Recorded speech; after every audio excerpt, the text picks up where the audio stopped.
I'm going to hold it. Oh, if I'm that's like. okay. I mean, you can't hold it. No, that's you. That's you. You got that. Okay, check. Yep, you're good.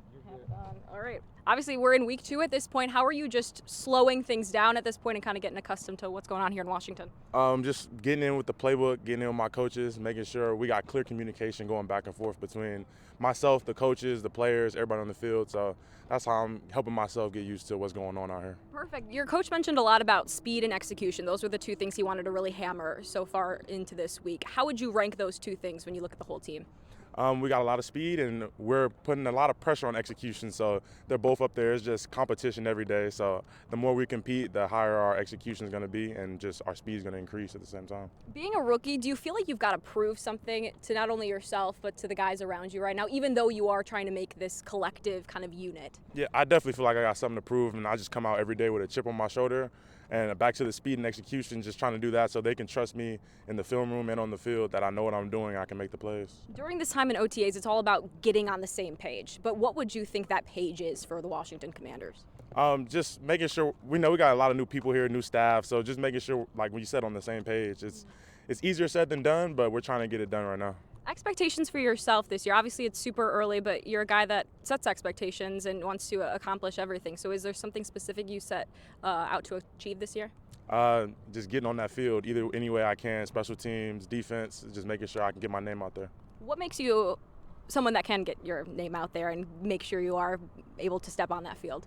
What separates me, I feel like, is my understanding of defenses and how offenses are trying to attack us. And then in that same light, I feel like my athleticism helps me make those plays. Is there a certain level of excitement because there is so much new and it feels like you're kind of building something up from the ground?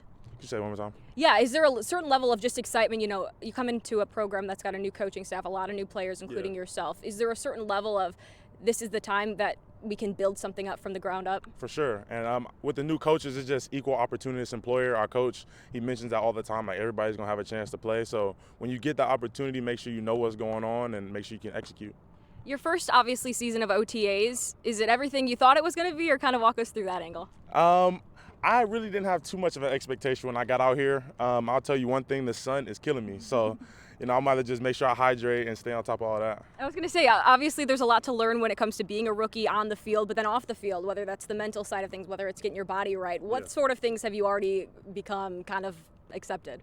Well, the mental part, I've been talking to Alexis Dotson, who's been helping me out with, it's just a lot of stresses that go on with playing football more than the actual plays, just stuff outside of the building. So making sure your mentals are right so when you come in, you can physically be all there. Yeah. All right, we're putting you on the spot with the NBA Finals on our air. You said you already are rooting for a team. I already got my team. I'm rocking with Anthony Edwards, the Timberwolves. Let's go ahead and get a championship. Okay, why is that the group that is going to go get the championship?